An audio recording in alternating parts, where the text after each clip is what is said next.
If he had not let the gust of his emotions overpower him, would Dale have reached his dire situation now?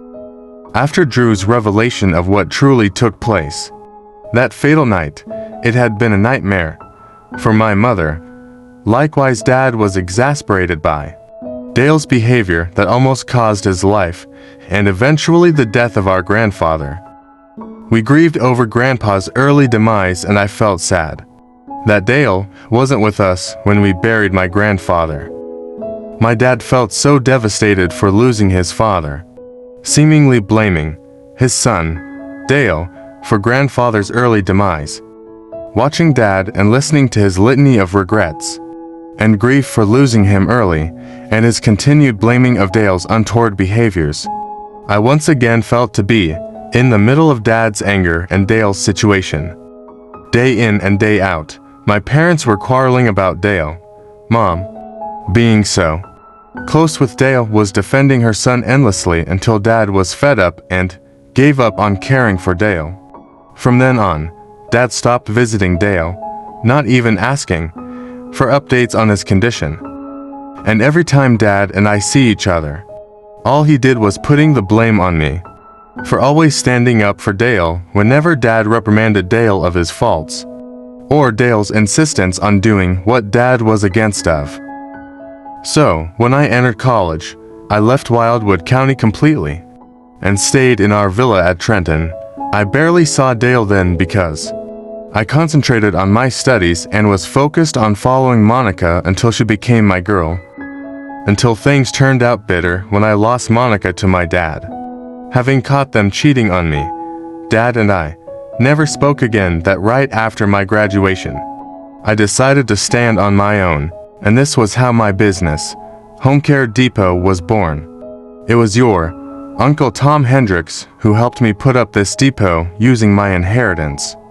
But when Dad had cardiac arrest, I have to run the Morrison group of companies and left my personal business to Mr. Hendricks. And your business helped my sister Monica to get back to her feet, but your becoming a CEO of the Morrison Group had widened the gap between you and Dale. Didn't it come to your mind that this could be the root of his anger coming from? Do you think so? I could have been busy with work and running two companies in the same time, but I always give time to see him. Or maybe it was the bar casino he was angry about. He wanted me to oversee our grandfather's casino because he was still in his healing stage. But I refused since he already had a manager running it and his personal security watching over. Besides, I don't have knowledge about running it.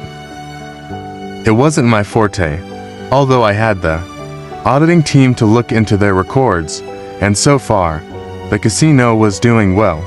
I really didn't leave it, but I have eyes watching on it. Now you know where Dale's anger coming from. I couldn't do anything about his despicable behavior, and only he could manage his innermost self. Only time could heal him. Silence stood by and both stared at each other. Rain's eyes are locked on Ariane's, and neither wanted to be the first to look away, putting them in a standstill. Rain started to hold Ariane's hand gently.